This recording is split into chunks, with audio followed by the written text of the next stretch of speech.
Well, the cat walked away, so apparently that means it's time to get started. Oh, welcome back, folks. Welcome back to another weekly news roundup, and that is right. If you've read the title, I have found the scariest product I think I have ever seen in my life. Life. The scariest ever. And if you paid close enough attention to my thumbnail, you might have seen that product. And if you know what it is, let me know before we get to it. But we have just a couple of topics today. I have a remarkable few amount of articles. That's what I usually do. A lot of it is writing this book and getting it ready for publication has been taking so much time. I'm actually about 10 hours short for work this week, too. And so I think next time I do that, I need to skimp on my video schedule a little bit more because I get paid a whole lot more to build websites than I do to do videos. So, oh boy. Well, greetings, everybody. Carbon Programmer, Learning to Speak Mandarin. How's it going there, JJ Game? Hello, KO2610. Your time has come. Yes, we were a little bit late. I was trying to round up a kitty. Now he's here staring at me. Yes, you. All right. My school is boring compared to yours then. Furry, the fluffy, the gorgeous, the amazing. Right? The internet loves you, kitty. So do I. All right. Sorry, say it again. Did you say life? Hey, Albert Crow. Hey, Andre. How's it going there? BitleTube. How's it going? Scariest equals newspaper? No. That's actually my default. The thumbnail with me reading the newspaper with the hat is actually my default thumbnail. And then frequently I will add to it. But if you notice that newspaper, it is actually the September 12th, 2001 USA Today. I said my Chinese is not very good, but it is getting better. All right. Katie, is your Chinese getting better? Fat cat. He's not all that fat. A lot of people say he's a fat cat. He is about a pound overweight. That's about it. But he's excessively fluffy. And if you do fun stuff like this, I mean, you could just get tons and tons of hair off of the cat there. So that's the thing, is he's excessively fluffy. All right, so our topics today, we are going to talk about some privacy, in which case I found the scariest product I think I've ever seen in my life. We're going to talk about Crapple, and we're going to talk about some business stuff, and that's it. I just have a couple articles in each of these categories as well. So we're going to go ahead and jump on into this and see what we come up with. So first, Birchbox. If you are familiar with Birchbox, of course, I think is this like the ladies' cosmetic box, whatever this happens to be. Well, if you happen to you decide that you want to be nice and you want to send your friend a 3-month subscription or whatever to Birchbox. Well, when your friend accepts that very nice goal, because who wouldn't? I mean, come on, you send your friend a gift, the subscription, they either have to be a jerk or they have to accept it. It's kind of like when you go in with a lot of the modern stores. I was talking about this with a friend of mine the other day. You go in, and the haircut places are the biggest offenders. I don't know why. You go into a haircut place, and every one of those major companies, they just want to add you to their marketing computer. It's like, no, I really don't need coupons to come in here more often. I come in when my hair needs cut, period. So that's actually why I go to a place now that's like an old-fashioned traditional barbershop. You go in there, you sit down, they say next. They only take cash, and they don't ask who your name is or anything like that. Or if they do, it'd be nice maybe. But they're not sitting here. All right, what's your name? What's your phone number? What's your address? We're going to type all this into the computer so we can bother you for all eternity and collect every bit of data against you. I don't know why, but the haircutting places are like the most notorious for this. But of course, everyone wants to collect as much data as they can. So here is Birchbox. They have the ability to share a gift. So anyway, I got off all on that because I walk into those places and I tell them, you don't need my name. I'm here to get my hair cut. I'm paying in cash. You don't need my name. So someone gives you a gift certificate to something like Birchbox or whatever else. You either have to be a jerk or you have to accept it. Okay? Well, it turns out that if you accept it, Birchbox will send all of your contact information over to that friend, which is a very interesting thing. Because now, suppose a company would like to get your address and you're not being particularly cooperative. Like if you watch my Wednesday stream, I was talking about the self-publishing marketing person called me up, and it was just, ever get one of those calls from those marketers and they're just so obnoxious? Well, let me ask you this, Thomas. Well, let me ask you this, Thomas. Well, let me ask you this, Thomas. I want to say, well, let me just shut you up, person. I don't even know, didn't even catch the person's name, but it's just like, I can kind of tell you're being marketing and you're over marketing and you're risking me not ever doing business with you. Well, not that I would anyway. But anyway, what happens here at Birchbox is, suppose that some company now wants to get your information and you're not being particularly friendly to it. They just decide to give you a Birchbox subscription. If you accept that, they will send all of your contact information to the person who sent you the gift certificate. That's very scary. So this guy writes into consumers saying this is a very potential privacy loop to be exploited. So what happens is somebody goes into Birchbox and is like, oh, there's a place there where you can buy your friend a certificate. So you need to just give them the email address. So they send out the email address. Now, that's the first thing, because what if I do not want Birchbox to have my email address? Do you think that if I disagree with their thing that they're just never going to throw it away? No, they want to collect as much data as they can. So what happens is somebody goes in there and they say, hey, Ashley Kyler is gifting you a gift box. We can't wait to send your first box, but we need more information first. Create your account to get started. So here you go ahead and get your started now. You redeem the gift from our Mrs. Ashley. Thank you for gifting. So this is what Ashley gets back. Thank you for gifting Birchbox. Your gift order has been confirmed and your recipient will soon be on the way to discovering top-notch new products picked out just to coerce them into buying crap. And then here is the recipient. And then here's the gift. And then delivery time. But that's not the end. It even gives all of the information that was sent in, including the full shipping information and the tracking information for that package. So that's concerning, they say. So consumers wanted to test this out, and they went ahead and gifted out a box, and that's exactly what they found.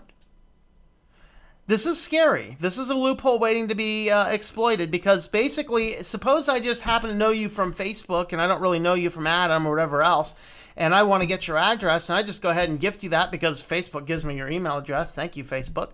And I go ahead and do that. Now I have the full contact information. This is a stalker's dream come true. That's kind of creepy. So yeah, that's that. All right, let's have a quick look at some comments here.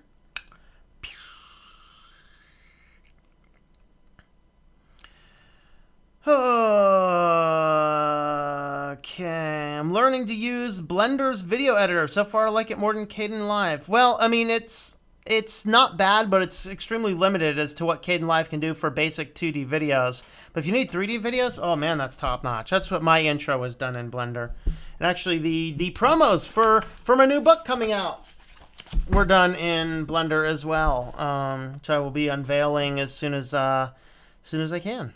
Actually, if you are one of my patrons, you already have a copy of my ebook and a very nice long video explaining the process, including some excerpts from the book.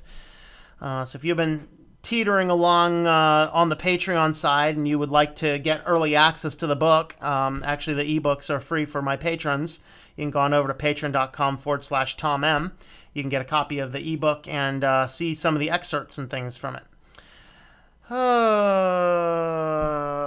Maybe I can speak to the best Android root services. There you go. Hey, Fatal, how's it going there? Okay, scariest products I've seen was at Frey Electronics. It was a little white box. I read the description. It said Windows 10 on the front of the box. No, Windows 10 isn't even nearly as scary as the thing I found that is the scariest products I've ever seen. All right. This is horrible. What is horrible? Please elucidate, which is so horrible. All right, this is horrible for sure. I asked Tinder for my data. It sent me 800 pages of my deepest, darkest secrets. This is like a love stalker's nightmare. So, of course, Tinder is just a dating service, I believe, or some hookup service, whatever it happens to be. I think it's a dating service. Is this the same one we talked about last week? No, that's a different one. One of them had the ability that you could get in there and match make for your friends. Maybe that was Tinder. I don't remember. But anyway, Tinder will collect pretty much everything. So this journalist decided that they just kind of want to see what Tinder had on her. So she says, at 9:24 and 1 second, the night of Wednesday, 18th, December 2013, from the second I can't say that word, of Paris, I wrote hello to my first ever Tinder match. Since that day, I've fired up the app 920 times and matched with 870 different people. I recall a few of them very well. The ones who either became lovers or friends or terrible first dates. And I've forgotten all the others, but Tinder has not. So there's an EU law, if you're the EU, lucky. You can request a company send every bit of data it has on you. So this dating app had 800 pages of information on this person, probably also on you. Basically, this person asked for all of that information, and Tinder delivered all that information. So some of it comes back from information containing such as all of the Facebook likes. So whether or not you're necessarily tied that in, and that's because what happens is if there's a Facebook button on a given page on a website, okay, and you like that, it feeds it back to Facebook. Well, any app that you have allowed connected into Facebook can also see everything you've done. So if you've happened to like some video game, that video game on Facebook can see every single thing that you've connected to or liked. And so if you have locked your Tinder into your Facebook, every single thing you do on Facebook is visible to them, and they will scoop that stuff and put it into your profile. Including Instagram videos, even after the associated account was deleted. It logged her education, the age, rank of the men she was interested in, how many times she connected, and where you were in the world when you made that online conversation with location services. With every one of the matches, and the list goes on. I'm horrified, but not absolutely surprised by this amount of data, Oliver says, a data scientist in the University of Washington. Every app you use regularly on your phone owns the same kinds of information. Facebook has thousands of pages about you. As I flicked through page after page of my data, I felt guilty. I was amazed at how much information I was voluntarily disclosing. Locations, interests, jobs, pictures, music tastes, things you liked to eat. But I quickly realized I wasn't the only one. A July 17 study revealed Tinder users are excessively willing to disclose information without realizing it. Quote, you are lured into giving away all this information. Apps such as Tinder are taking advantage of a simple emotional phenomena. We can't feel data. This is why seeing everything printed strikes you. We are physical creatures. We need materiality. And that's the thing. I want this channel to get you to feel the data that you're being used. That's why I took, I think it's over there somewhere, an Android phone, and I locked a lot of data out, and I connected it into Tor. Because I want a phone I can get on the internet and do some searches and get and check my email. I don't need a phone that tracks every little thing that I do and sells that information to every company that there is. So, with that being said,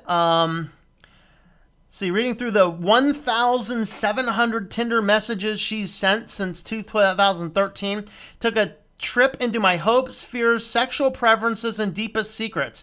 Tinder knows me so well. It knows the real inglorious version of me who copy-pasted the same joke match to 567, 568, and 569 who exchanged compulsively with 16 different people simultaneously on one New Year's Day and then ghosted 16 of them. But there's a funny catch to all this information that Tinder actually has on all these people. In their privacy policy, it clearly states your data may be used to deliver targeted advertising. That's exciting. What happens if the treasure trove of data gets hacked, is made public, or is simply bought by another company? I can feel almost ashamed with experience. The thought that before sending me these 800 pages, someone at Tinder might have read them already makes me cringe. Tinder's privacy policy clearly states, this is exciting, you should not expect your personal information, chats, or other communications will always remain secure. Translation? Yeah, we're not really doing anything to protect all this private data that we're scooping up behind you from your Facebook, your Instagram, all the other social media accounts, everything that you do, everything that we collect, and we collect everything we possibly can. There is no indication that we're going to keep it safe. In fact, it's directly there in their privacy policy. The fact that you have agreed to that thing, whether or not you have read it, ignorance of the law excuses nobody, and ignorance of failure to read a privacy policy does not excuse you either. The mere fact that this is in their privacy policy and you clicked a little button without reading it that said, I agree to that, you are agreeing that there's no guarantee this stuff is going to remain secure. As within minutes of a perfectly clear tutorial on GitHub called Tinder Scraper that can, quote, collect information on users in order to draw insights that may serve the public. Tinder shows they're only being honest. So apparently you can go to GitHub, you can grab a little script, and if you happen to want to see everything about somebody on Tinder, you can just run that little script through Tinder's site, plug in the username, and get all this data, presumably the same 800 pages of data. In May, an algorithm was used to scrape 40,000 profile images from the platform in order to build an AI genderize faces. A few months earlier, 70,000 profiles from OkCupid, which is owned by Tinder's parent company, were made public by a Danish researcher, and some commenters have labeled a white supremacist who used the data to try to establish a link between intelligence and religious beliefs. And the data is still out there. Let's follow this little link. Let's see, where does that link go? Oh, okay. Oh, here's some complete data sets in zip format. That's exciting. I'm not sure I really want to open any of these up, but yeah, this is like complete data sets for people. That's exciting. Think about this. Every time you get the urge to get on social media and start sharing what you ate for dinner today, think about every single time you have Facebook available on a computer that you have. And this is precisely why I lock Facebook out of the computers that I don't intend to use Facebook on. Because I do not want any of this. I don't want Facebook to be scooping up everything because there happens to be a Facebook like button somewhere on the page. Probably one on this page somewhere. Oh, well, there's not, actually. That's actually surprising.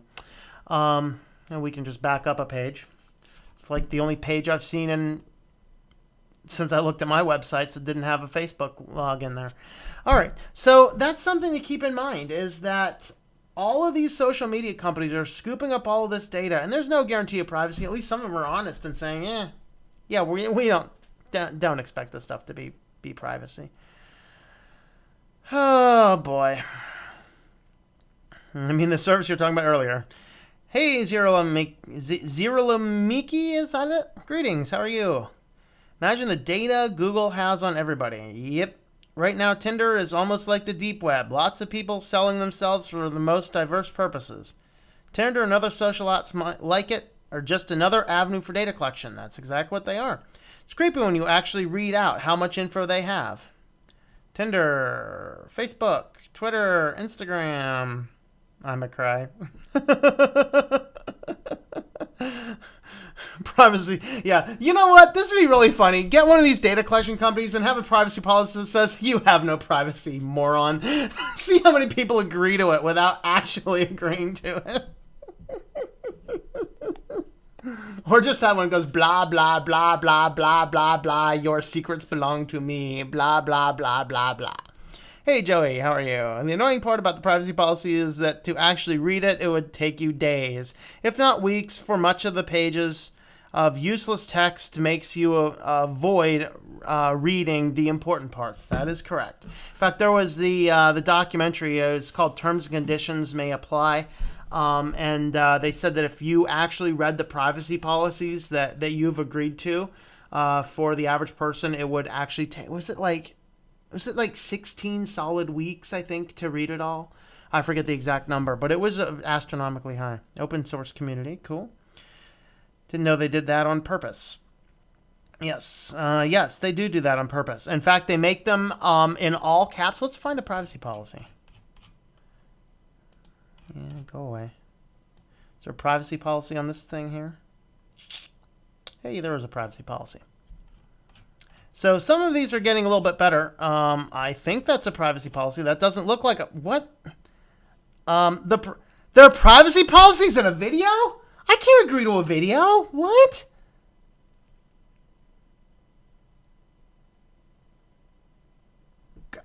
Huh? Okay, I need to stop and drink some coffee again.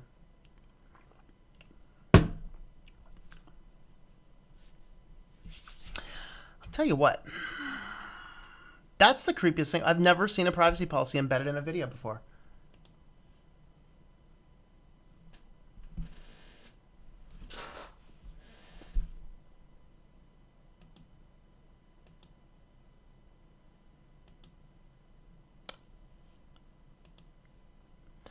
Okay, well, anyway, where I was going with that is usually a privacy policy is actually almost always written in full caps because it's a lot harder to read all caps than it is to read regular sentence case.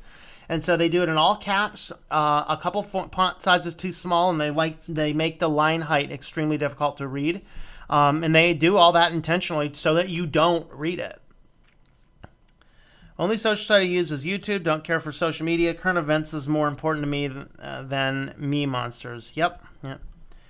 How's Joe Rogan? Means pretty good. All right. Okay, are we ready for the scariest product I have ever seen? Now, there's a funny thing about this scariest product is that I can still find the press release from the company that released it. When I go to their website, I can't find anything else about it.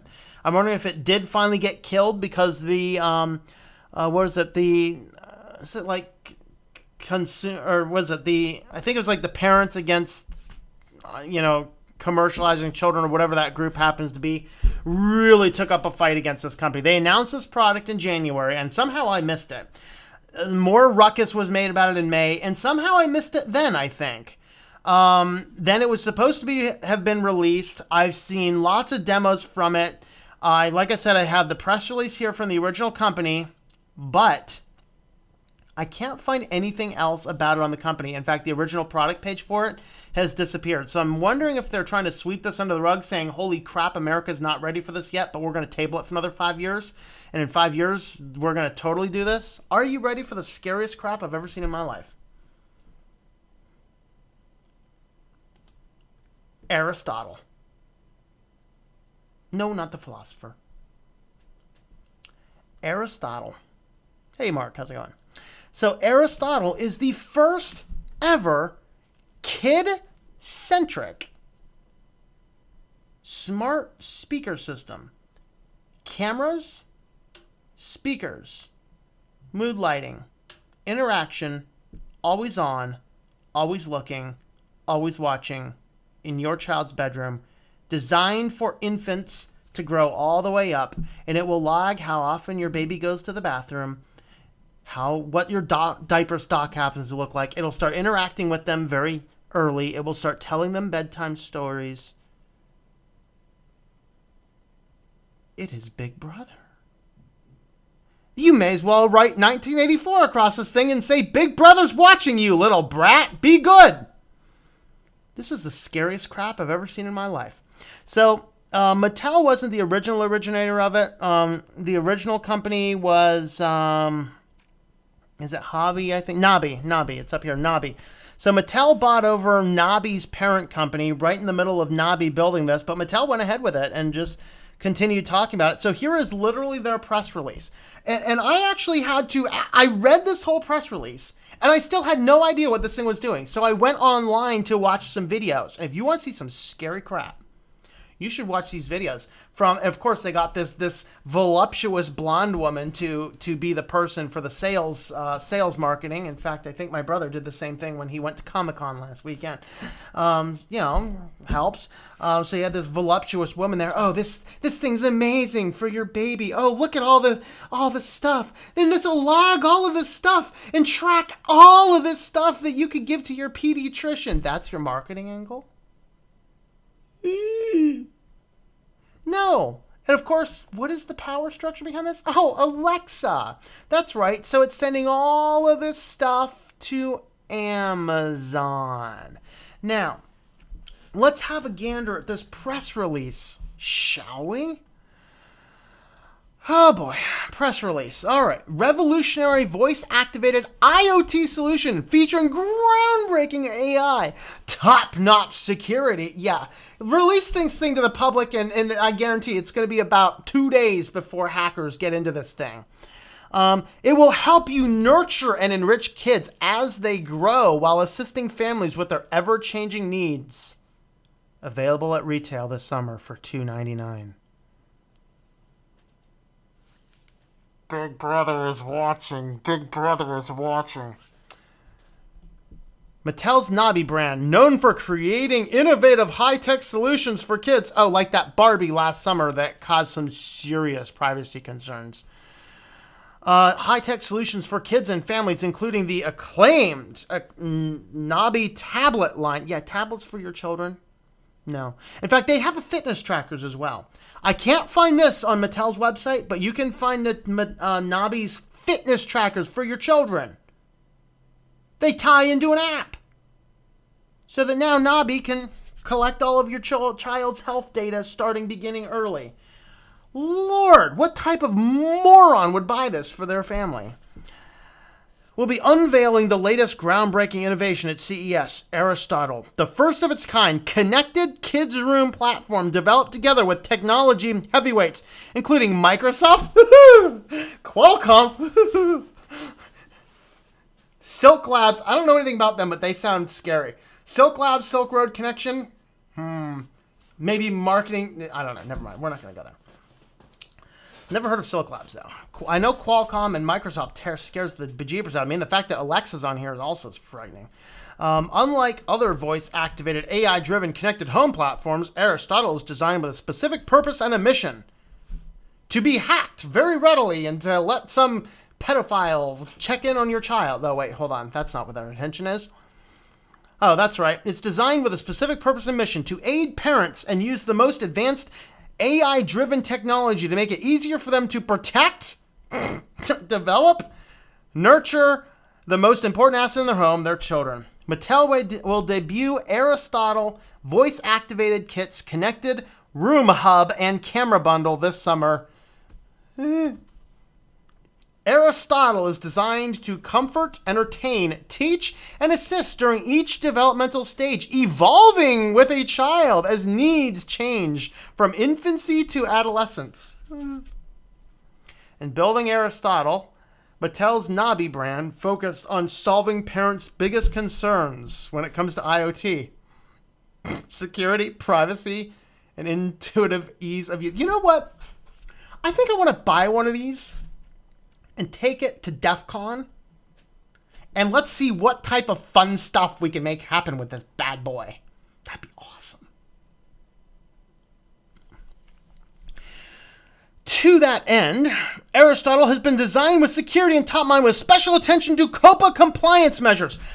What COPPA compliance measures? The only COPPA compliance measures are don't passively monitor my child. And you've made it very clear that's exactly what this does. It's an always-on device that's monitoring your child.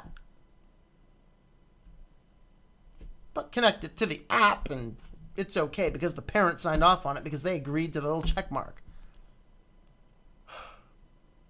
There is no such thing as COPPA compliance inside a device. There is no such thing. COPPA is a law, people, not a regulation standard.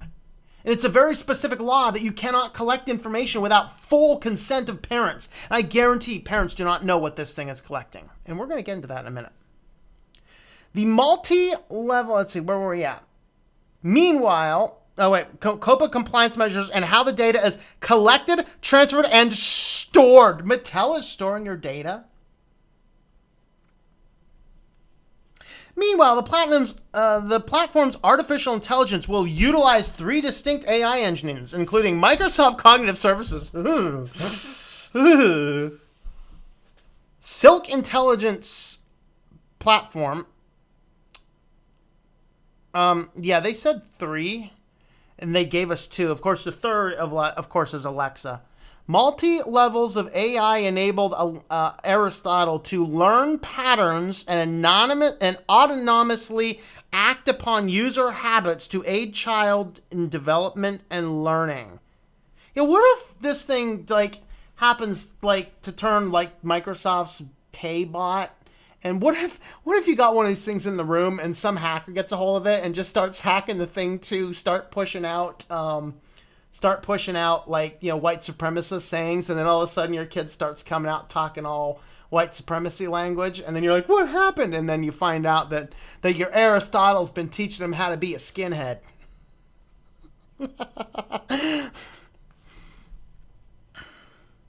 All these multi-levels of AI enable Aristotle to learn patterns and autonomously act on... Okay, we read that. Aristotle's AI will also have unique personality that will appeal to parents and kids and will be presented in the Great Descent of Aristotle himself. You know, I've read some Aristotle, and I think that Aristotle would look at this and go, what in the world are you thinking, moron? Why'd you give it my name? Because Aristotle was smarter than this. The Aristotle platform solves one of the biggest issues facing IoT today. Current IoT platforms activate a series of disintegrated devices that must be purchased separate. No, the current biggest problem in IoT today is the horrible habit of them getting repeatedly hacked. Repeatedly hacked. That is the problem with IoT today. And this is an always-on device with a microphone and a camera that is designed to be an IoT system in your house, in your child's bedroom. Now, this thing's got a camera, right? Those of you who have kids or have worked a lot with kids will know this fun scenario. Kid gets out of the bathtub and you're like, go put on your pajamas. And the kid comes out 30 minutes later, half clothed. He forgot to put on his pajamas. For 30 minutes, he's been sitting in his room playing naked with his G.I. Joes on the floor.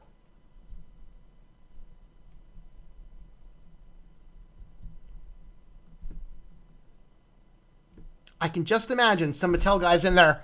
Whoa, look at this kid. This is creepy, people. This is creepy.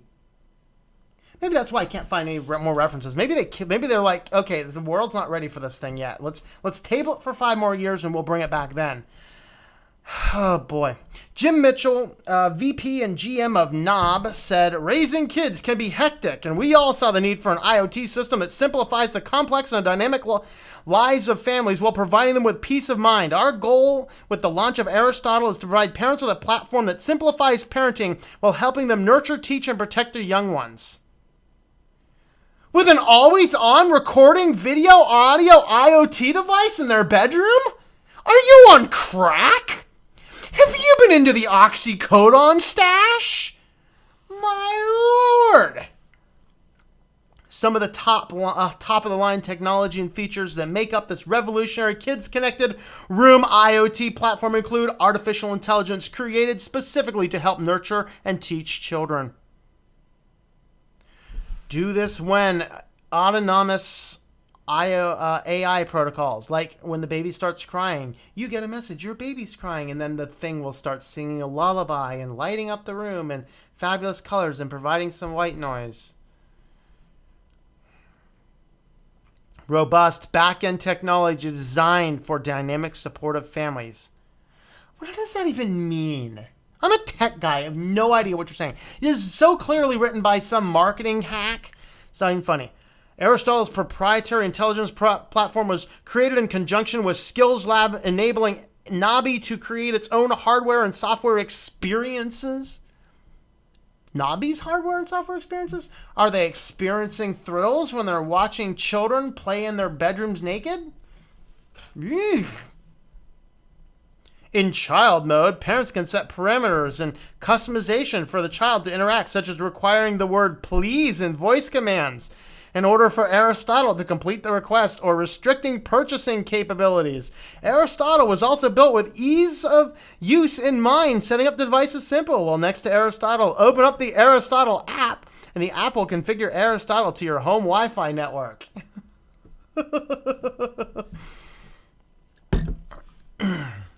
Security measures to provide parents with peace of mind. Platform is built in with COPPA compliance in mind, recognizing parental concerns about children's online... No, if they had any idea about what online children's privacy is, they wouldn't be collecting any of this data, and they certainly wouldn't be storing any of this data.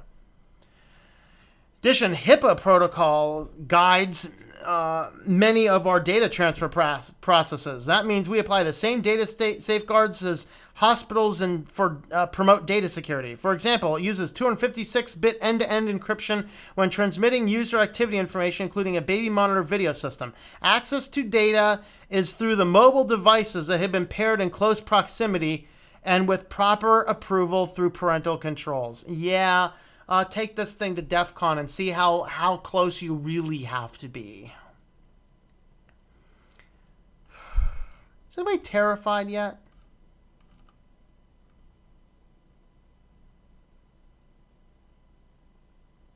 I'm terrified. We got more about that. I want to see what you all are saying in the comments first. Joey, he won't stay sober for October. Do you ever do a tutorial on how to avoid tracking like host file and other tips to stay secure with your data on Linux? I think it'd be good for beginners. You know, I've done enough scattering throughout, but I don't know. Tell me a little bit more about what you want to see in that, and I'll work on something. Do you think kid-centric and Linux will never mix? Wait, kid-centric and Linux will never mix. Clarify. Do I think that kid-centric, in theory, that's what was behind the Hannah Montana and the Justin Bieber Linux, or either that or horrible jokes. I'm not sure which. I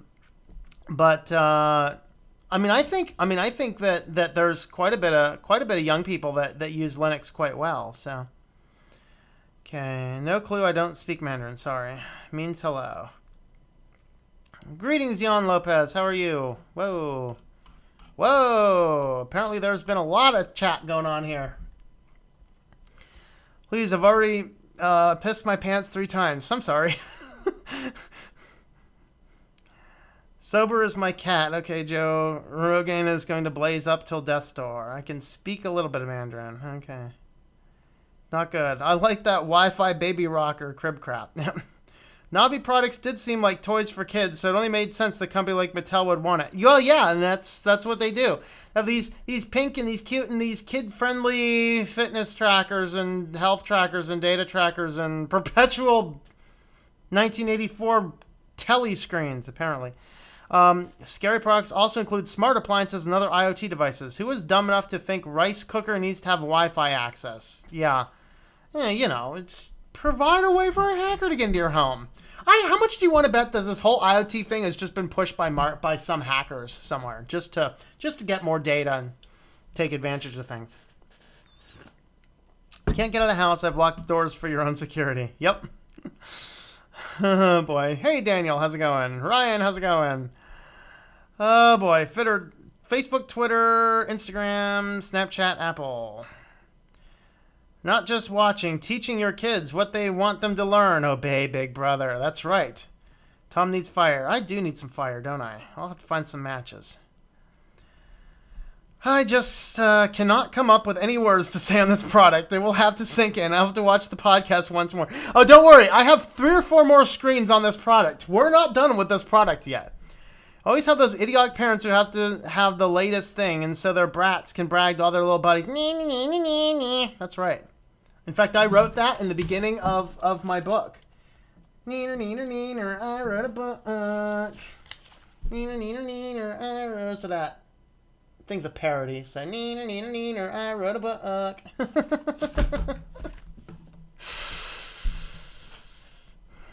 I'm removing CCleaner from my machines. Yep. Oh, boy.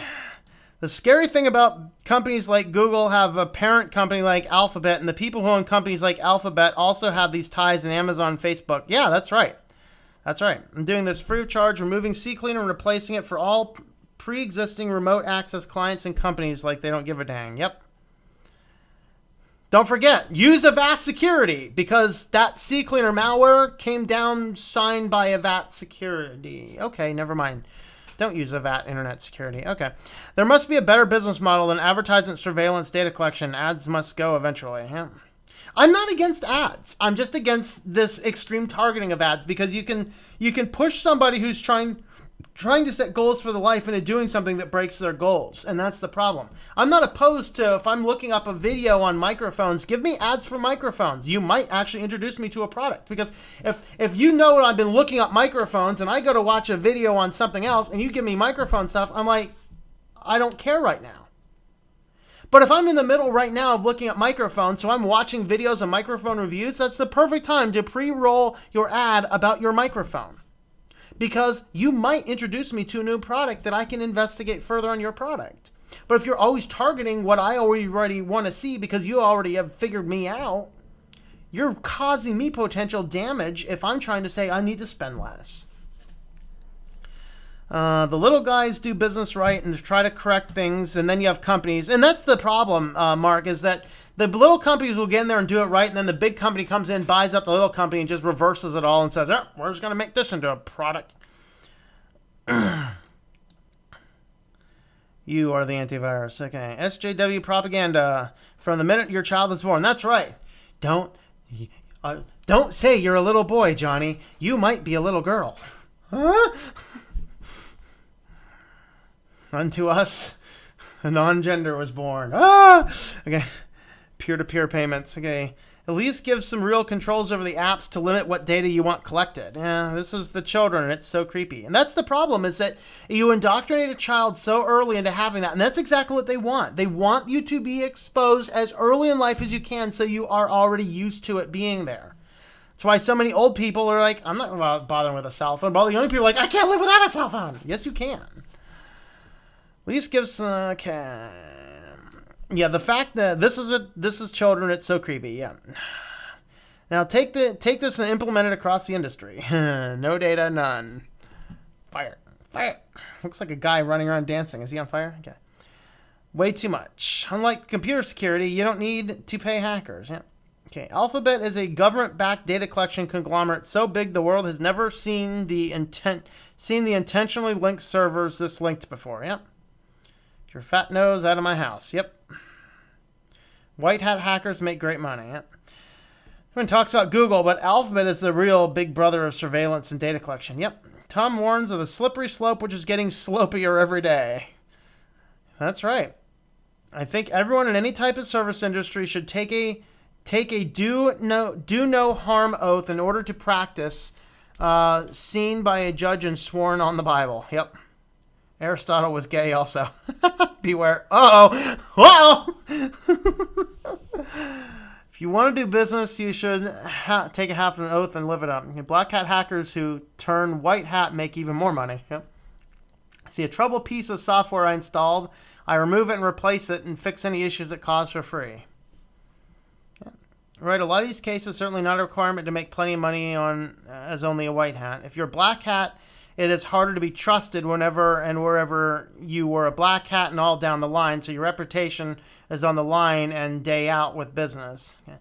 Not worth it for me to ever black hat. I don't care. There are other things I value more than money. Yep.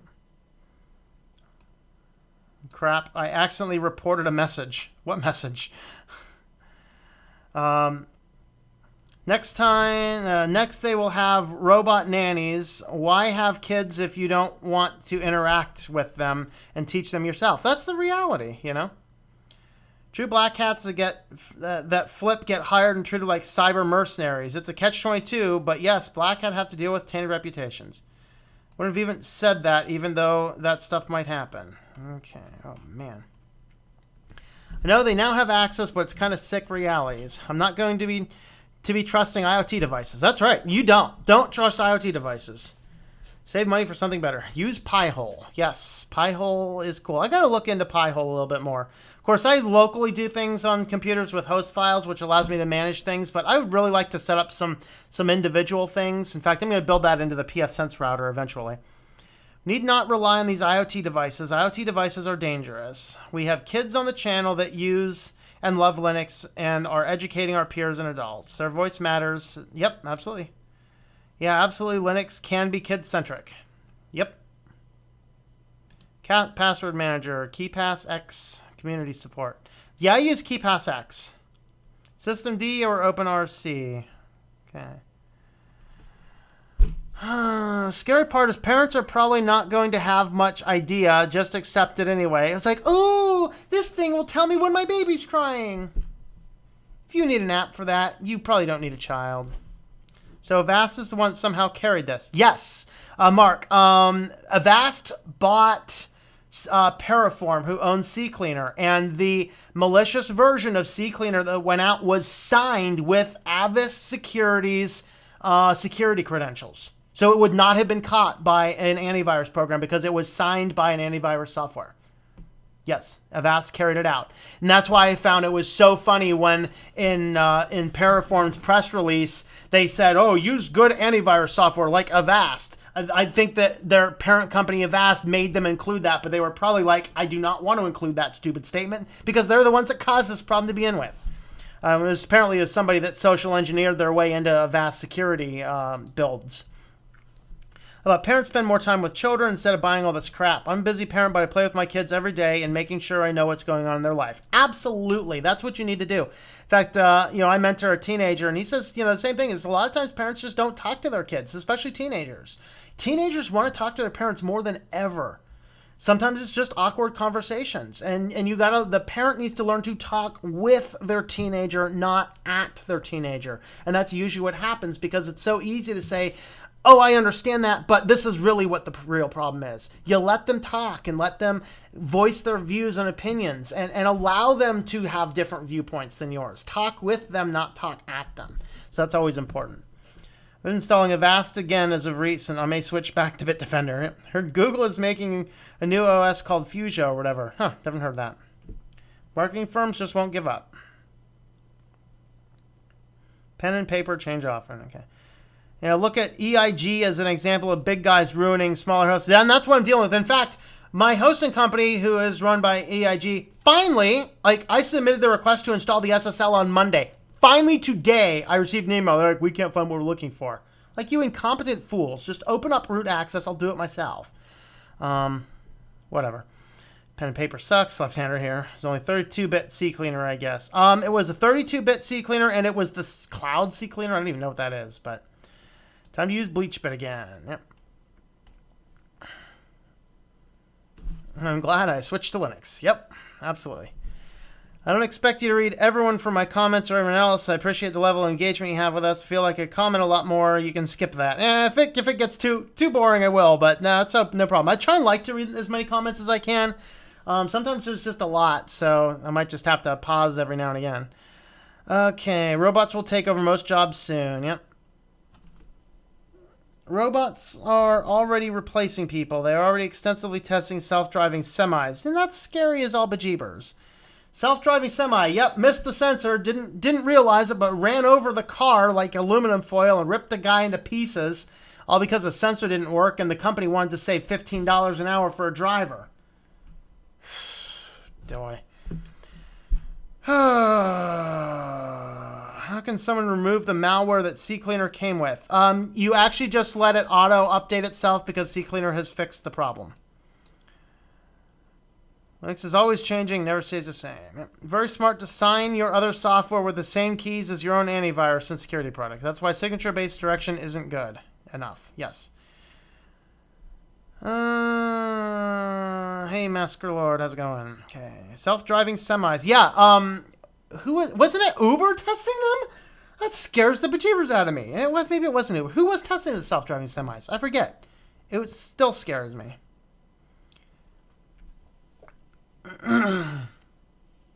Yeah, some of the clients I use have been using SiteGround. They're pretty cool. Who else switched to Linux after Windows 10? Yeah, I did. All right, let's go ahead and go back and have a couple more looks. Now, the Congress has caught their eye on this. This is actually what brought this to my attention. So here we have a congressman and a senator. Both are very interested in Aristotle. So all right, we write to learn more about Mattel's new Aristotle device, which we understand your Nabi brand will soon make commercially available. According to recent reports, Mattel's promotional materials, Aristotle is a Wi-Fi enabled talking device with audio and visual monitoring that is expected to be located in a child's bedroom from birth until adolescence. Okay, we can stop right there, people. Just get rid of it. We can stop. We're done. Let me read that sentence again in case that didn't stick in. According to recent reports and Mattel's promotional materials, Aristotle is a Wi-Fi enabled talking device with audio and visual monitoring that is expected to be located in a child's bedroom from birth until adolescence.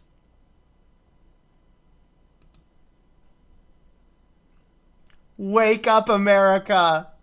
Wake up. Do you not see what is going on? Do you not see that this is a marketing company trying to gather empirical data on as many people as possible to watch marketing trends as a child grows, which will better enable you to insert your products. And let's not forget that this is a smart IoT device that is Alexa enabled. So how much of this is Alexa going to be influencing your child into maybe the products that certain people are going to promote to your child as he's playing in his room with his micro machines naked, taking pictures?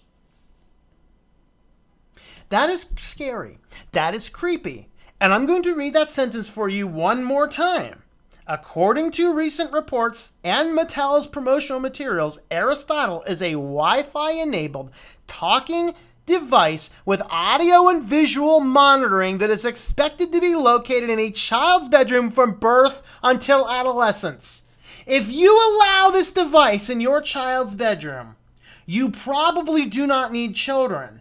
Maybe we should make this kind of parental incompetence a justifiable cause to remove the children from your house. Because this is creepy.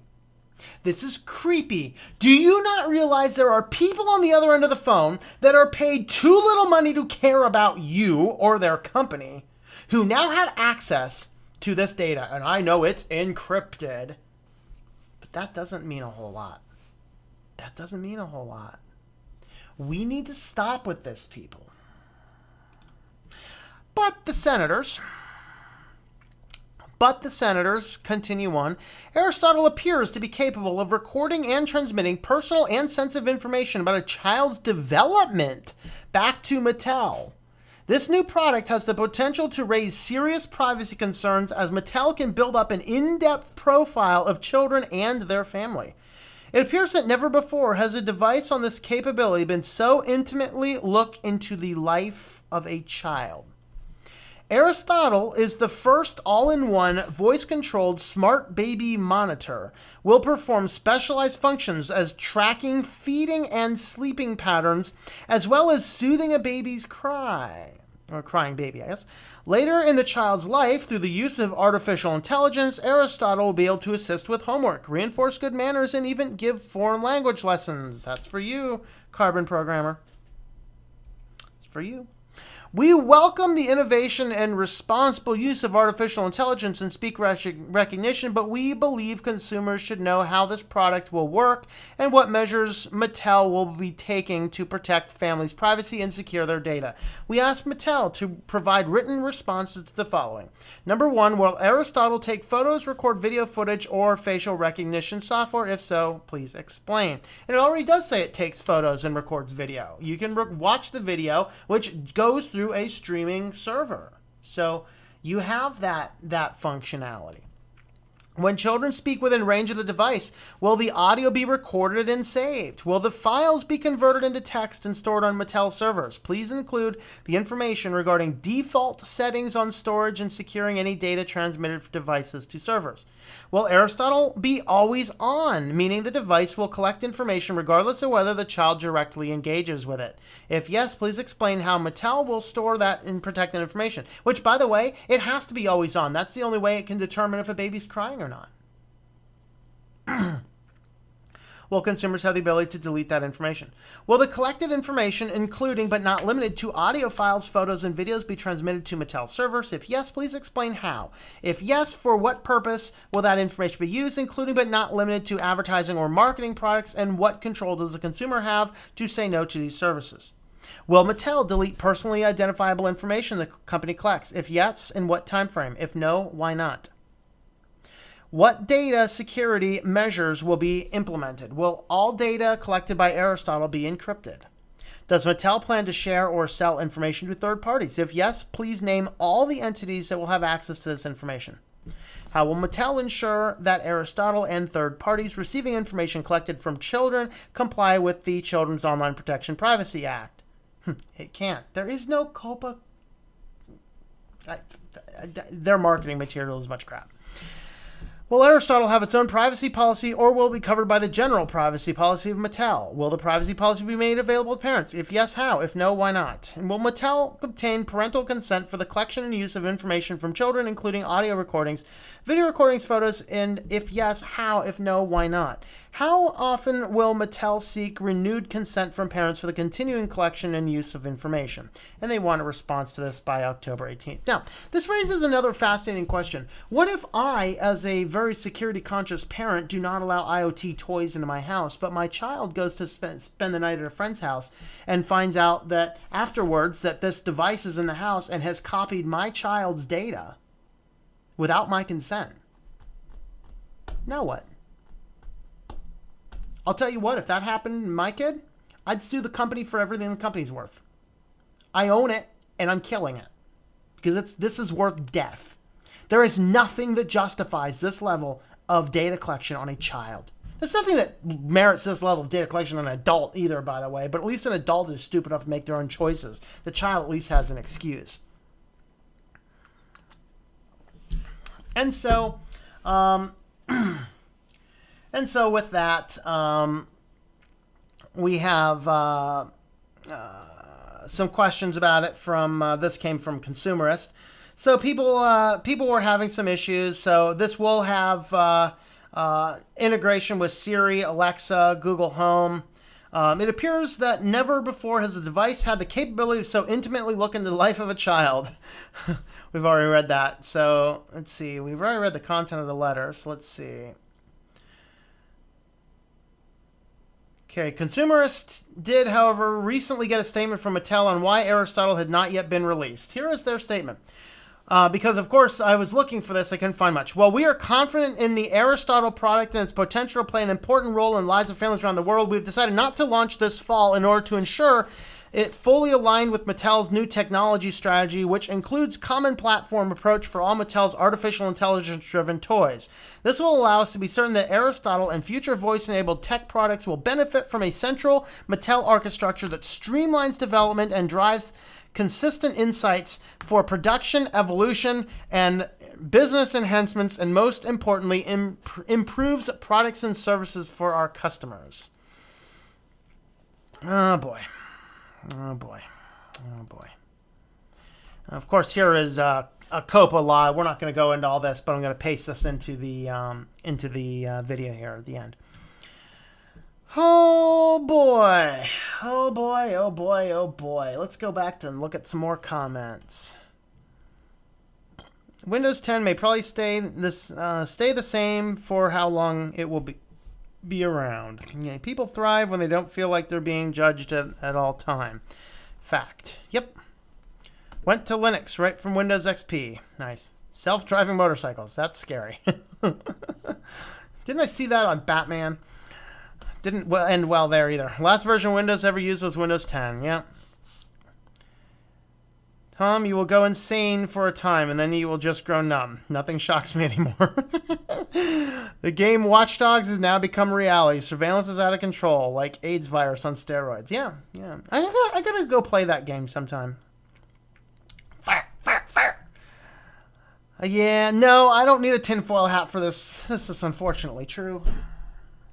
Tinfoil hat time is for the potential true. Okay, I stopped with Windows 7. Windows 8.1 was my last Windows. I didn't use much. I had a couple computers. I still have the computers that run it. This actually runs Windows 8.1 usually. I haven't booted into 8.1 though for a good month or two. Mattel scared me when I saw it in America. It seemed way too big of a company to make children's stuff. Yeah, and it gets creepier. It's getting creepier indeed, for sure. Mattel is a creepy company. Thank God for Linux. Yep. I feel safer and more secure booting into Linux Mint every day to conduct the majority of my workload. Yeah. Still using Windows 10 on my SSD for games. Yep, that's good. Think Linux got better when Discord came out for it. You know, I have no comment because I don't really use Discord. Mattel is part of the pedophile era now. Yep. It's kind of like the who was it? One of the whistleblowers was talking about the NSA watching, naked Skype videos of kids or whatever. I was watching some NSA leak stuff this week. It's like, that's kind of creepy. Which is, or was it Microsoft employees? I forget what it was, but when you do a Skype call, Microsoft records the first 2 minutes of the call, I think, which is kind of creepy. But yeah, this is creepy that you have an always-on video recording device in a child's bedroom because children go into their bedroom to change. They're naked in their bedroom. Hopefully not all the time, but and if you've worked with young kids, that they'll take a bath and run around the house naked for a while. We don't need cameras picking that up, okay? Maybe we need to stop letting them do that. But if they go into their bedroom, that should be a safe place for a child. Should be a safe place for their child, okay? Hey, Technobismal and Pseudo Linux, how's it going, both of you? It'd be rather learn from a human being than from a robot. Yep. Me and TB are on a sleepover. Awesome. Hope you guys, hope nobody gets sick this week. And what do you guys think about this always on, perpetually watching and listening IoT smart device in your bedroom? What do you guys think? Curious to know from a young person's standpoint. Tell went from Intellivision to corrupting kids in their playpens. Yep. Sad truth is, in order to buy new devices going forward, it will all come with some sort of IoT technology. Well, the cool thing, though, is that if you find the cheapest devices, they'll be so cheap because they don't have IoT. And I'm like, that's exactly what I'm looking for. That's why, like, my second to last MP3 player, I think I paid like $200 for it. I forget. And it had some Wi-Fi capability. It's really before IoT. But then that died, and then I'm like, I wanted to replace it. So I ended up replacing it with something that cost me $30. There's no IoT in this. It sucks. No, that's exactly what I'm looking for. I do not need IoT on my MP3 player. Nor does it need firmware updates, actually, because there's no internet connectivity to hack into it. I'll probably stick to desktop PCs. Yeah. So it's allowed to data mine or not own anything you don't need, down to bare minimum. It's allowed data mining or not own anything you don't need. Yeah, and that's the reality. That's the reality, and that's why I'm looking at the minimalist lifestyle going, I kind of like that minimalist lifestyle. Because it kind of says I don't need, because as you gain this philosophy to need and have and want less stuff in your life, as you have that philosophy, you start spending a lot less money because you have no more urge or desire to go out and look for the latest little nifty thing to help organize this or to put up new curtains. You just get to the point you're just like, okay, yeah, I got something that closes the windows. That's enough for me. Or phone running, free or open source software. Yep. Custom builds. Yep. Oh, come on. Maybe learn how to make your own motherboards. Yep. Mattel is all the corporations you all plastic and listen into and type the F into and get rinsed. Mattel is modern Facebook for your child's phone. Yeah, and actually I was looking for this device. I couldn't find it, but I was able to find Mattel's children's fitness trackers. Yeah, I really don't need my health data going up to Mattel. Say that out loud. Mattel is collecting my child's health data.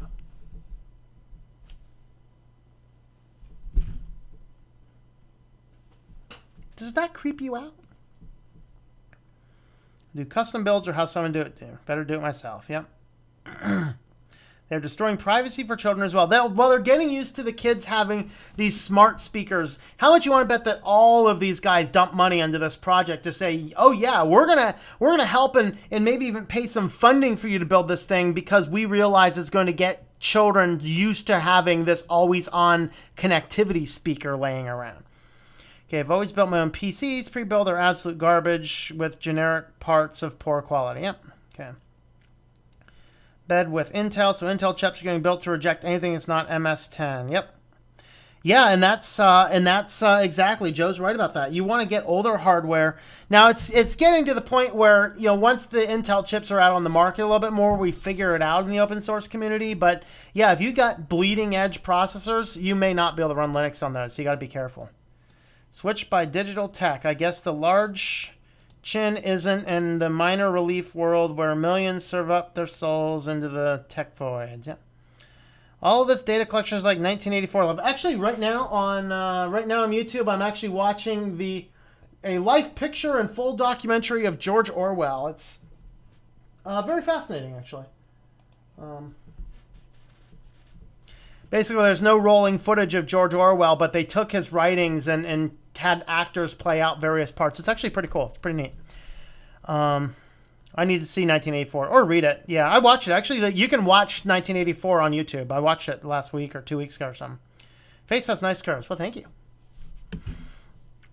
I'll stick to AMD. Probably stick to Asus motherboards. Yeah. Time I see Linux bros, I see freedom. Freedom! And I'm really enjoying my new Android phone too with no Google services. That's pretty sweet. Run into a couple small issues with Tor. I got blocked out of my own website the other day. Oh, that's exciting. Use Windows 8.1 on a church laptop, which is easy to change projection modes. Other than that, I like Linux and Windows 7. Yep. Linux Bros equals spaceship, sunsets, and wings. Linux is the OS of the future. Absolutely. How do you say sea bear in Mandarin? Nice. I don't know. Linux Ant should come with auxiliary. When I discovered Linux, I was born again. Absolutely, Striker Wolf. Really and truly, are you joking? Only know a little of Mandarin. I'm learning from high school language class. Bedrooms are safe places. Why would we ever apologize? Why should we ever apologize for this? Yep. IoT should be carefully studied, then brought in if it's safe. It's not safe. Empirical data has proven that. That's why, among the tech geeks, you don't see a lot of IoT devices. It's among the people who don't know much about tech. This is really cool. Do you know how much data that thing's collecting on you? I don't have anything to hide. Yeah, you do. Making homes safe from the Pentagon, Gestapo, Chinese, and Utah. I actually remember when the NSA building was going up in Utah. I used to live not far from that. And so we drive by it every now and again when I took my little brother out to the place we used to go bike riding once a year. So we watched that thing being built. It was weird. That thing's big. The thing is big. It's creepy, but they do have baby monitors. Yep. I do too. Prefer minimalism as well. Yep. Prefer to only buy what I really want for my own individualistic reasons and not for trend. Runs alive, long minutes behind.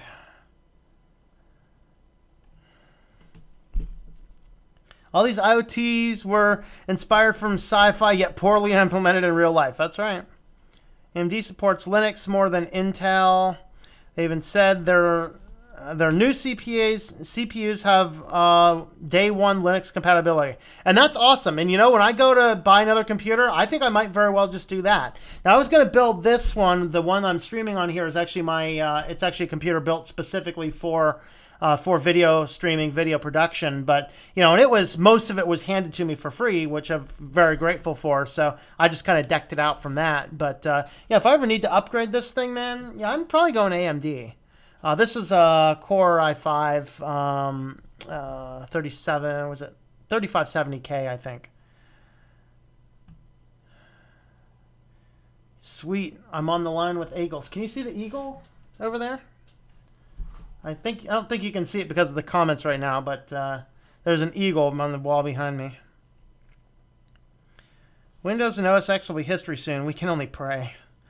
Have an ear infection, not cool, but good. Felt like crap, in my opinion. Might sleep. Hey, see you later, JJ Game. Hope you're feeling better. There's a strong 1984 song out there somewhere. It's old, but I can still hear it replay in my head. Allowed to only upvote once, but I wish I'd give it 1 million. Sweet. Yeah, you can convince 1 million other people. Utah uses thousands of liters of water every day to cool the CPUs. Yeah. I think it's by a river. I think it might be. Let's go ahead and switch gears. Let's talk a little bit about Crapple. So, of course, this is funny. I've been still following a little of this Apple stuff, and I've come to this funny conclusion. I watched probably for the first time, I watched a series of Chris Pirillo videos this week. And he's just too blind of a fanboy. I think anymore I'm watching his videos, just yell him and go, switch to Android.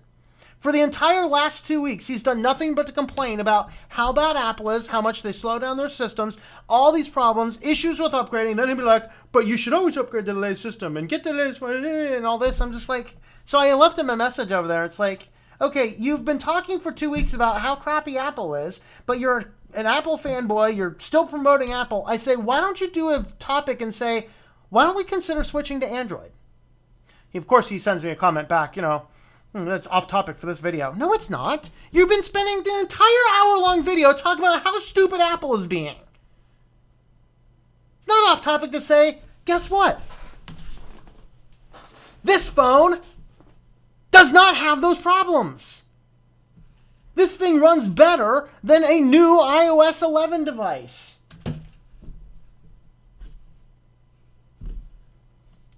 But he shut me down on his channel, so I have to blast him on mine. He's bigger than I am, but, that's okay.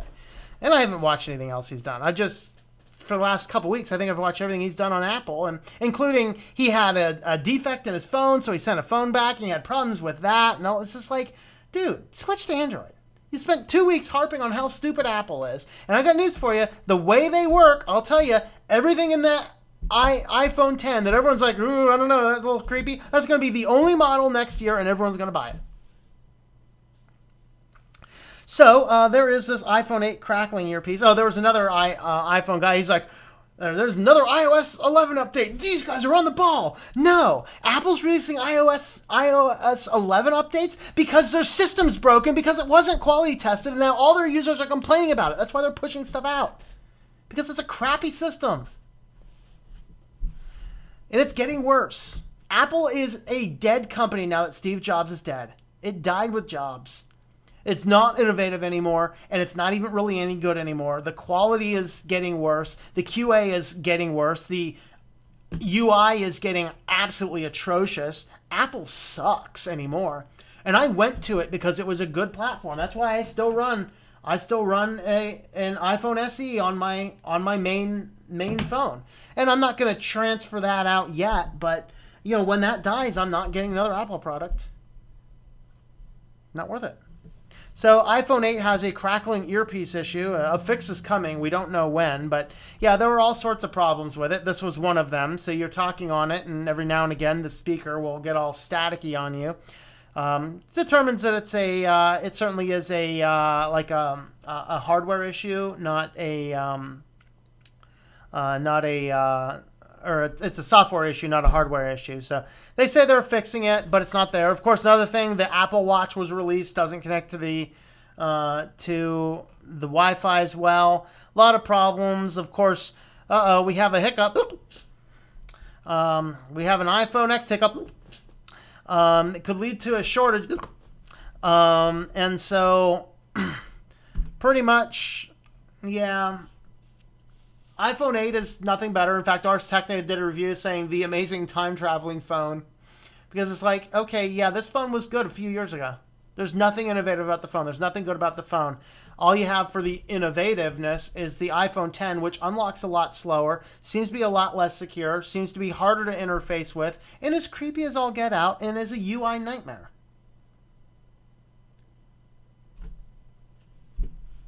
Good riddance, Apple. At least Android's coming out and doing good things, because when Android does an update, actually the phones tend to get better with Android updates. So that's exciting. Here's another fun one. Let's see. That's that. Actually, let's go into comments, because that's the end of the Crapple section. Oh, boy. Control by ConnectWise just sent a message saying my trial is over. Huh. I paid for the service. Yeah. Apple fanboys are a cult known as iMacintology. Yep. iMacintology. My bill is due and I'm paying a subscription fee for your service of $42 and you send me a message that my trial has expired. Yep. Wow. Which channel? I was watching Chris Perella stuff. My goodness. Chris used to be on Twit TV. Now he has his on YouTube. Painfully Honest Tech. Just made a video blasting them for a few weeks back, and then says the iPhone 8 Plus is the best phone you can buy. I don't know if he said that on the latest. The latest one, which he had, was it today or yesterday? Is like I took the phone back, and then he goes for 15 minutes about the problems he had with the Genius Bar. Yeah, and that's the thing, is every video he's made for the last 2 weeks has been critical of Apple. And it's just like, dude, vote with your feet. Quit sending them money. Go with a better product. Difference is one cult stalks, harasses, blackmails their opponents. The other just drools and argues with those who don't agree with them. Search Spirit 1984, song YouTube. Won't let me post the link. Came out in 1970.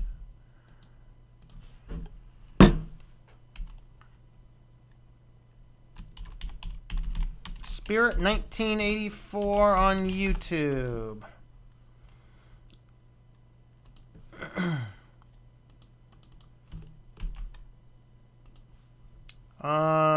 Link incoming. I cannot endorse or otherwise, but hey, I trust Kate, so there it is. All right.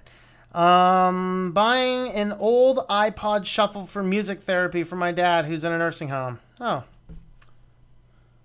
That's good use for it. You expect iPhones have better quality, the amount of money they charge. Yep.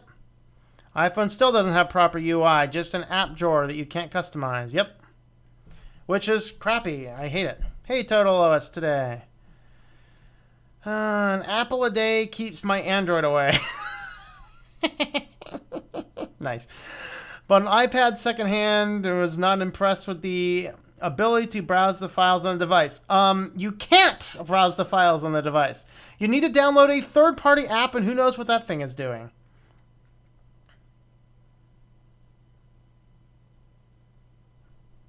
Hey, Steven, how's it going? Thanks for doing what you do, watching your Linux videos in Linux class.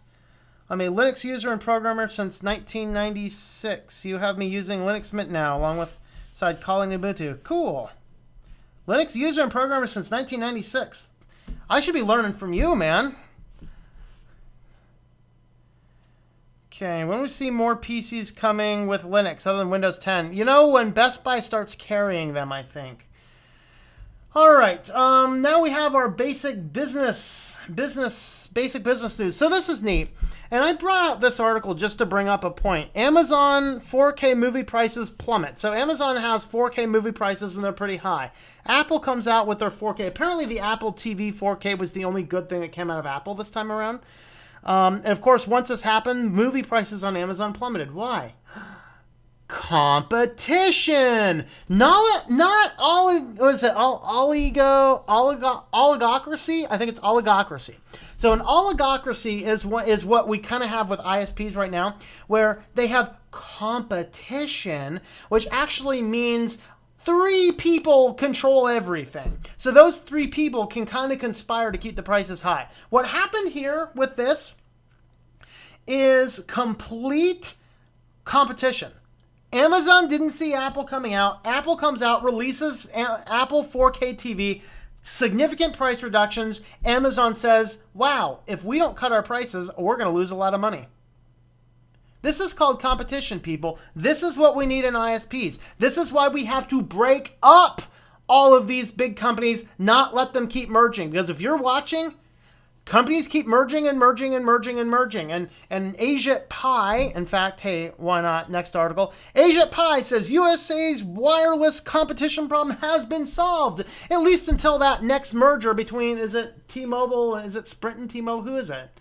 T-Mobile and somebody is combined together. And that means that we go from 4 major cell phone carriers in the United States to 3. Guess what happens? Now we are back to the oligocracy again.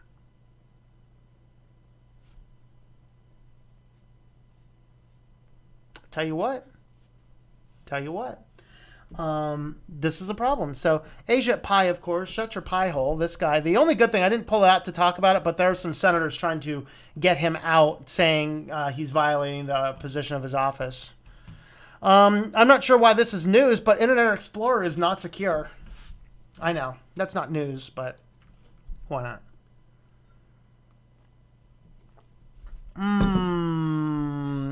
So basically, Internet Explorer has a bug that anything you type up in the address bar can be passed to the next website in succession. So if you happen to do a search up here you do a search up here for my horrible zit problem, and then you hit enter on that and you click on a website to learn about your horrible zip problem, that website could actually grab the data that you entered in the URL. And so now they know who to market to because they have everything else about you. Now, this is an IE problem. This does not happen in Edge. And so these security researchers up here are saying, you know what, guys, we really need to either fix Internet Explorer or completely get rid of it. Of course, the reason not completely getting rid of it is because there's a whole lot of enterprise companies out there a whole lot of these enterprise companies out there that still require Internet Explorer for a lot of their antiquated software that they run. So that's why they can't get rid of Internet Explorer, but they've been seriously downplaying it. But if your company forces you to use Internet Explorer, whatever you type up in that address URL bar is not secure. So be careful of what you type up there. Go directly to the search engine that you use instead of anything else. And then the last thing is we have a couple stories about telescreens because, hey, we have been talking about spying in 1984 the whole time here. So, of course, Amazon's got this new telescreen thing. I'm just going to call it the telescreen, the Amazon telescreen, because it's the Amazon Echo with voice collection, the camera so you can see it, and has a vision screen on it. So it's an entirely IoT smart device that has a screen that collects video and collects data. So it one-ups my worst, the scariest product I've ever seen. Sorry, Smeek, I'm going to drive you nuts for a little bit. I will come back around and answer the question for you, though. Basically, Amazon, Google pulled YouTube from being able to display on these things. So if you got this new Amazon, what is it called? Amazon Show, I think. I'm just going to call it the Amazon Telescreen. If you got the new Amazon Telescreen, it can no longer do YouTube. And they're like, we don't know why they did that. Well, it came out today, kind of why. There's been some rumors swirling in the bit there that Google is actually coming up with its own version. So now we have the Amazon Telescreen and the Google Telescreen. It's kind of like, at what point in time are we going to break up into InSock and and all the other guys from 1984, so that the Google will have the InSock brand and Oceana will have the Amazon brand. And we just need one or two other companies, because what are there? There were four all constantly warring countries in 1984, right? Was it 3 or 4? I forget. InSock's one of them, and Oceana's one of them, and I forget the other ones. But basically, we have these telescreens, and we just put the logo. Like, let's just go ahead and make the Google logo or make the Amazon logo the logo for InSock and for Oceana, so that at least we know what we're doing. So we got the telescreens, but of course, Google pulled YouTube from it because it's theory that now they're making their own telescreen. So kind of crazy stuff going on in the business world. Let's go ahead and have a look at some comments. I think I'm scary enough for the day. All right, Google. When was he? Okay, let's see. Lucky you, Steven. I've only started using Linux 3 years ago. Apple Day keeps my Android at bay. And Android keeps the biometrics away. And Android a day keeps the biometrics away. Smeek, missed the first hour of the stream. What is the scariest product I've ever seen? The scariest product is Mattel's Aristotle. Look up Mattel Aristotle. Very scary. Oligarchy. Thank you very much, Carbon. Oligarchy. That's right. Oligarchy is what the word I was looking for, and that means that it feigns competition. This is in fact what kind of Apple and Amazon and stuff kind of got caught doing a couple years back with ebooks. Is they were price fixing ebooks, and basically that forced prices to go higher. And so that's kind of a challenge, is that. But when you only have a couple of companies up there, you don't have real competition. You have an oligarchy. So yeah, thanks, Grant. Asia Pie's a moron. Yes, he is. Enough said. You're talking about economics or finance oligopoly. I'm not sure. I think oligarchy is the right word there. I'm not sure, though. I'd have to look into it. Firefox sent email to spam FCC with net neutrality flyers. It's fun. Oh, boy. If I was the CEO of a big company, I'd see about getting them to use Linux Lite. Eurasia. Oh yeah, I think Eurasia was one of them, wasn't it? I'm forgetting. I mean, I can always remember Oceania and INSOC, but I don't remember the other ones. Struggle with drivers and gaming and long for Linux and other OSs. Yep. Once I accidentally crashed the Southeast Asia network. Scary. All right. Well, we're at the bottom of that. So just a couple of updates. I believe next Friday, I don't foresee any other issues. I delayed my book release a week because there were some revisions to the book cover that I wanted to do. And so I have my book cover, my latest proof has shipped. And so my inside, I love the inside of the book. I'm still waiting on the cover for the outside of the book, but I got the cover here, I got the book here. Yay. That's one of the proofs anyway. See, I even have proof. But the book release then, I believe, barring anything else, it will be next Friday. And so we're going to do 2 different live streams next Friday. One of those live streams is going to be the technical aspects. This book was written entirely and produced entirely in Linux. And so I'm going to talk in more detail about that than I did on the Wednesday live stream about self-publishing. And then we are going to move the stream over to the Christian channel where we are actually going to read excerpts from the book and take any questions and comments from the general audience over there. So there'll be two streams. I'm going to keep the first one really short, so we'll spend most of our time live streaming on the Christian channel next week for anybody that's into that. I'm also doing that on the Christian channel because if you don't care about Christian stuff, just be warned, you're on a Christian channel. But I will be reading excerpts from this. Next week at that time, I will be taking pre-orders personally on my site. The book should be available for sale if you want to buy it directly from like Amazon. It'll be available in other bookstores in, I think, 6 weeks or so. And you always have to order it. Stores aren't generally going to stock a book like this, but you can generally order it from your favorite place. Ebooks will be available on my site in the United States, and I'll have some extended distribution for ebooks in other places. And the book is being released DRM free because I support open source and I hate DRM. So you can do that. The prices on the book, I listed the paperback at $9.99 simply because it's a small parody, so I didn't want it to be too expensive. And I think the ebook I listed the ebook at $2.99. I'll double check my price, but I think it's $2.99. So with that being said, thanks for watching. I think we're gonna go ahead and feed the cute kitty over here, and then we'll wrap this guy up. Kitty, you ready? You ready, kitty? Yep, he's ready. You want to come over here? You want to come over here? Come on, over here. Come on. Okay. All right. Boom. We're going to go full screen. And there's that kitty. Oh. Kitty likes his temptations. Oh, everybody. Oh, there you go. Yeah, another one. Oh. No, right here.